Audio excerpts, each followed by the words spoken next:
para lo que es el primer... o sea, básicamente, para que no se mareen con las fórmulas y se pierdan, la condición de resonancia básica es en la que la reactancia capacitiva es igual a la reactancia inductiva, ¿sí? A grosso modo, por decirlo de alguna forma. Vamos a entrar ahora un poco más en detalle. Para iniciar nuestro desarrollo vamos a considerar, ¿sí?, lo que habíamos visto en su momento de admitancia. En este caso, si planteamos nuestra ecuación de admitancia, ¿se acuerdan que era la inversa de la impedancia? Bien, para la ecuación de admitancia de este circuito paralelo, ¿sí?, traten de memorizar este circuito, es un paralelo simple, ¿sí? Vamos a tener la admitancia en la bobina y la admitancia de la rama asociada del capacitor, ¿sí? Si esto lo descomponemos, vamos a tener lo que es la admitancia en la rama de la bobina, la que estoy resaltando en este momento, ¿sí?, y lo que es la admitancia en la rama del capacitor, ¿sí? Estoy descomponiendo lo que sería esta admitancia total. Ahora, nosotros ya habíamos visto que la admitancia se descomponía en una susceptancia y una capacitancia. ¿Se acuerdan que empezábamos a jugar con las inversas? Bueno, la admitancia total va a ser, ¿sí?, la capacitancia y la susceptancia de la rama 1 más lo que es la rama 2. Descomponemos. Y a lo que a nosotros nos interesa por ahí finalmente descomponer, que es lo que en su principio yo les dije. En principio la condición básica sería de resonancia es que la reactancia inductiva sea igual a la reactancia capacitiva, o en este caso, como estamos trabajando con admitancia, que la susceptancia inductiva, la que tengo acá resaltada, sea igual a la susceptancia capacitiva. Si nosotros esta igualdad la llevamos a nuestra ecuación ya conocida de reactancias y resistencias, ¿sí?, asociado a las ramas de nuestro circuito, nos resulta la expresión que tenemos acá resaltada o encuadrada. Bien, ahora reemplazando los valores de reactancia, ¿sí?, lo que es, o sea, cada uno de estos términos, la reactancia inductiva es igual a nuestro omega L. No vamos a poner 2πf, no tiene sentido, ¿sí? Lo seguimos resumiendo en nuestra velocidad angular. Esto de un lado del término, ¿se ve? Lo mismo para el otro término asociado a la rama del capacitor, ¿sí? Estamos trabajando en nuestra forma de susceptancias a lo que es ambas ramas de nuestro circuito. Como pueden ver, acá hacemos la distributiva, sacamos factor común de omega, ¿sí? Sacamos factor común a ambos términos.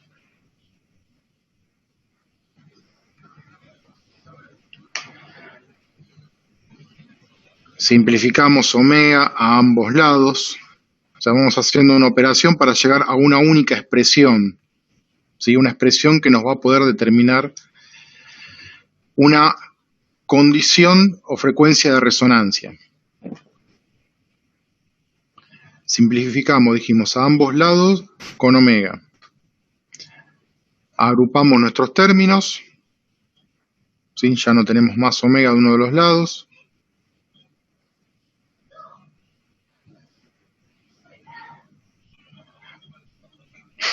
¿Sí? Sacamos factor común al lado izquierdo de lo que es la inductancia y la capacidad. En concreto, seguimos operando y vamos a llegar a una expresión en donde nos queda que la velocidad angular termina siendo igual a todo este desarrollo que tenemos acá. Recordando que velocidad angular es 2pi por f, ¿sí? Este 2pi por f lo reemplazamos adentro de nuestra velocidad angular, despejamos f, y f va a ser nuestra frecuencia de resonancia del circuito, ¿sí? de este circuito en particular, un circuito paralelo. Fíjense que esta frecuencia de resonancia, bueno, es igual a 1 sobre 2pi, es constante, a 1 sobre la raíz de L sobre C, estas son la inductancia y la capacidad, ¿sí? Por la raíz de lo que tiene el cociente entre la inductancia y la capacidad menos la resistencia de la rama 1 al cuadrado. Y lo mismo, el cociente de la inductancia sobre la capacidad menos la resistencia de la rama 2 al cuadrado.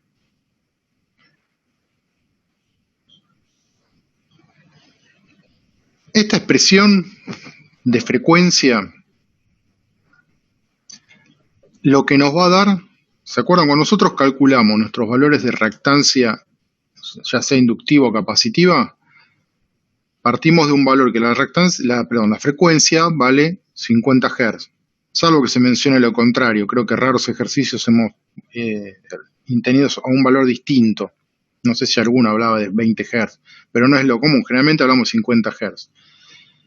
Bueno, con esta frecuencia, con esta ecuación, nosotros, teniendo nuestros valores de resistencia, los valores característicos de los componentes de nuestro circuito, podemos hallar un valor de frecuencia, tal vez distinto, digo tal vez porque por ahí no, por ahí sea que nuestro circuito esté resonando a 50 Hz, pero bueno, con estos valores característicos del circuito nos va a poder determinar a qué valor de frecuencia nuestra reactancia inductiva es igual a la nuestra reactancia capacitiva.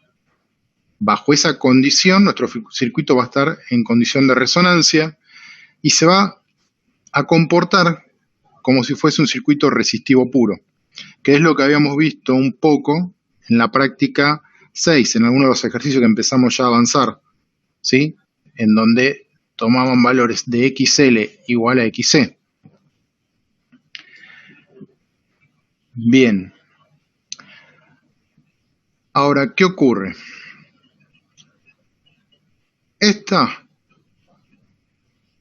Lo que es la frecuencia, dijimos que es la frecuencia de resonancia para un circuito paralelo. Ahora a nosotros nos va a interesar saber qué ocurre dentro de esta raíz.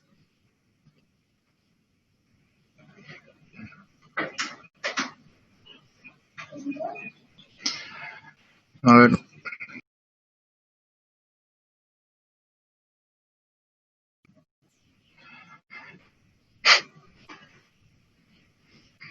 No me deja ir con el lapicito ahí. Bien. Entonces, vamos a tener un primer caso.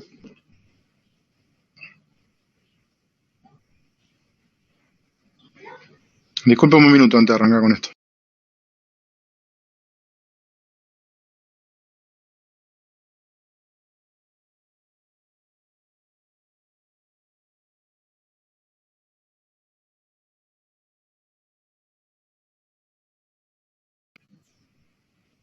Disculpen, acá estoy de vuelta.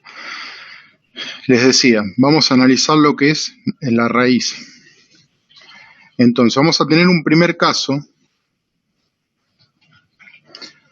¿Qué es lo que puede pasar en nuestro circuito? Que R1, ¿sí?, al cuadrado o R2 al cuadrado sea mayor que el cociente entre la inductancia y la capacitancia. ¿Sí? R1 al cuadrado o R2, alguno de los dos al cuadrado, es mayor que el cociente de la inductancia sobre la capacitancia, no va a haber frecuencia de resonancia para el circuito.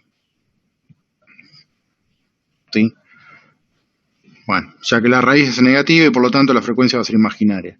¿Qué quiere decir esto? Que directamente no va a haber ninguna frecuencia a la cual nuestro circuito sea resonante. Con lo cual, si yo ya directamente tengo mi circuito en estudio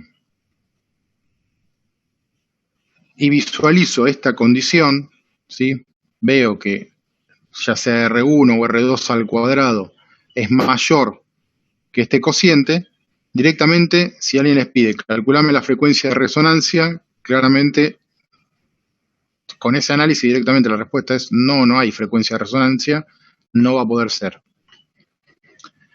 Ese sería nuestro primer caso. Un segundo caso, en que R1 al cuadrado sea igual a R2 al cuadrado. ¿Sí? Y ambas que sean distintas del cociente entre la inductancia y la capacitancia. ¿Sí? R1 al cuadrado sea igual a R2 y ambas distintas del cociente entre L y C. En ese caso, todo este término, ¿sí?, se va a reducir a 1. Y lo que va a ocurrir es que directamente nos va a quedar la expresión de lo que sería una resonancia serie. O sea, resonancia serie sería un circuito en donde tenemos una resistencia, una reactancia inductiva, una reactancia capacitiva. Los tenemos que tener, si no, no va a poder entrar nunca en resonancia. O más de una, ¿sí? Pero siempre hablando en un circuito serie.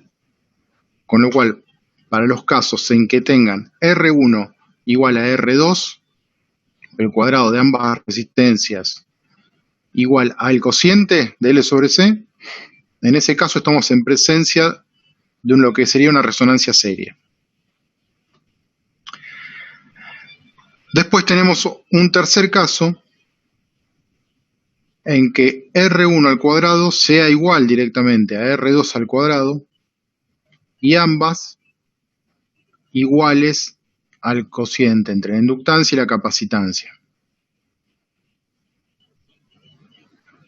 ¿Sí? Bajo esa condición, el circuito va a tener infinitas frecuencias de resonancia, con lo cual va a resultar resonante a los 50 Hz, a 20 Hz, a cualquier frecuencia que nosotros le apliquemos a nuestro circuito. ¿Sí? Esos serían nuestros tres casos que se desprenden en el análisis de esta expresión. Nosotros este estudio lo hicimos particularmente considerando lo que era admitancia, porque supuestamente es más sencillo analizarlo de esa forma, pero también se podría haber analizado con lo que es impedancias. ¿Sí?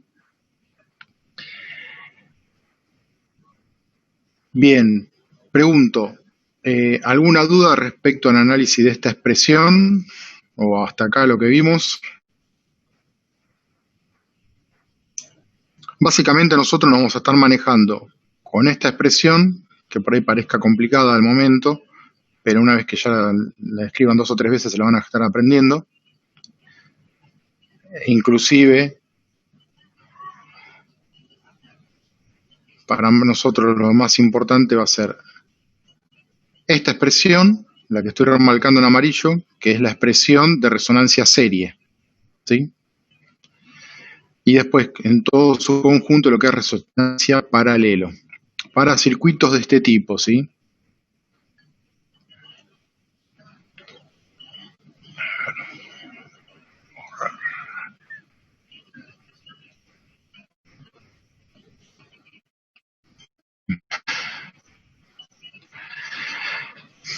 Bueno, esto que tenemos acá es lo que decía, es el desarrollo, un análisis particularizado de la condición 3, ¿sí? ¿Qué es lo que ocurre con este determinante? ¿Sí? Para la condición 3, particularmente para la condición 3, en donde se demuestra por qué el circuito es resonante a cualquier frecuencia.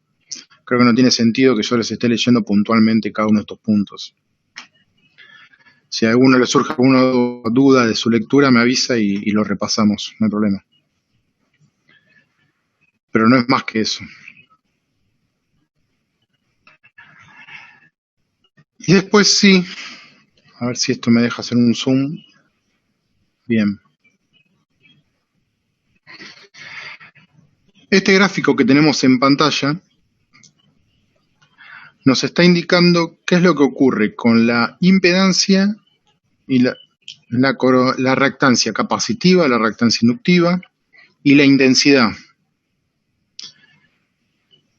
Fíjense, la curva en negro, ¿la ven? Arranca acá arriba, ¿sí? Y hace la curva. Obviamente del lado del eje, de este eje, tenemos la frecuencia, ¿sí? ¿Qué significa esta curva? ¿Cómo varía la impedancia, ¿sí?, con la frecuencia? Después tenemos la reactancia capacitiva, ¿sí?, en color violeta. Y en color marrón tenemos la reactancia inductiva. Fíjense este punto, particularmente donde se cruza la reactancia inductiva con la reactancia capacitiva.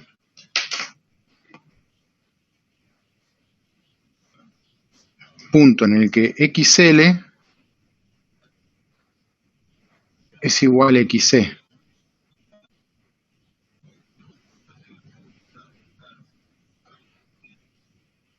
¿Sí? Justamente este punto en el que XL es igual a XC, si la reactancia inductiva es igual a la reactancia capacitiva, es la condición de resonancia. En esa condición de resonancia, fíjense lo que ocurre con la corriente. ¿Sí? Ven que la corriente, la curva de la corriente obviamente es la roja. Viene subiendo hasta que encuentra el punto de resonancia y ahí el valor es máximo.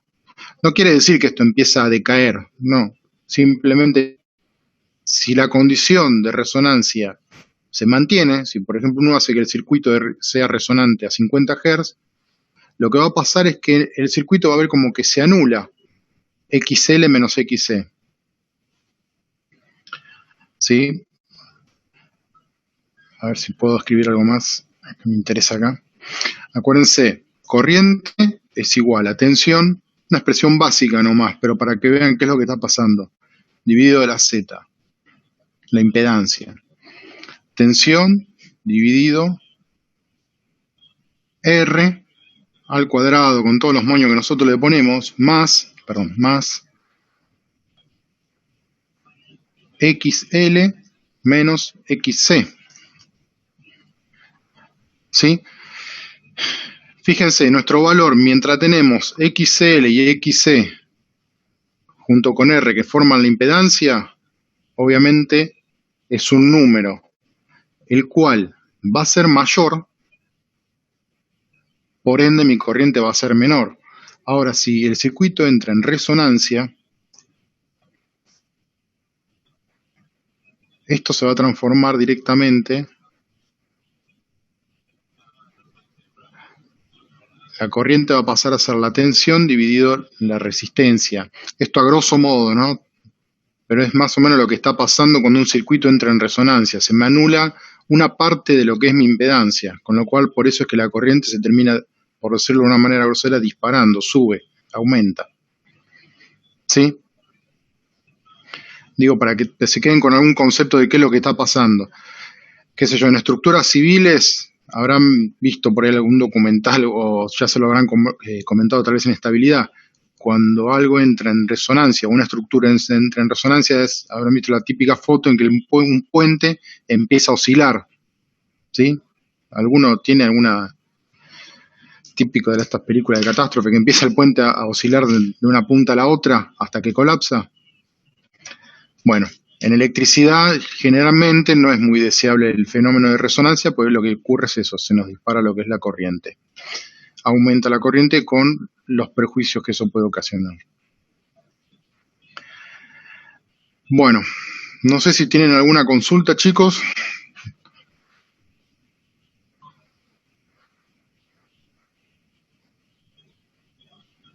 ¿Nada por ahí? No, por ahora no, capaz. ¿No? Cuando hagamos la práctica sale alguna. Seguramente. Pero bueno, si no los dormí con esto, vamos a la práctica. ¿Sí? No es un tema mayormente complejo, es simplemente, o sea, se puede tornar tan complejo como uno le empiece a buscar, digo. En nuestro caso de estudio van a ser circuitos serie o paralelos simples. Digo paralelos simples como el que les presenté al inicio de esta teoría. Lógicamente, si empezamos a hacer paralelos más complejos, ahí sí se va a complicar, pero no es el caso de estudio nuestro. A industrial no aplica eso. Así que bueno, los dejo. No sé Pablo, queda esto. Sí, este apunte no lo pasaste, ¿no? Al grupo de WhatsApp. Sí, lo pasó Dani al grupo de WhatsApp. No obstante, yo mañana a la mañana ya lo cargo a la página de la Facu, tanto el apunte como el práctico. Bien.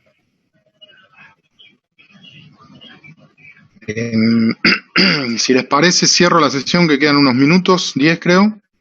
Vamos tomando el práctico y largamos con eso, ¿de acuerdo? Excelente, ahí vi el apunte, gracias.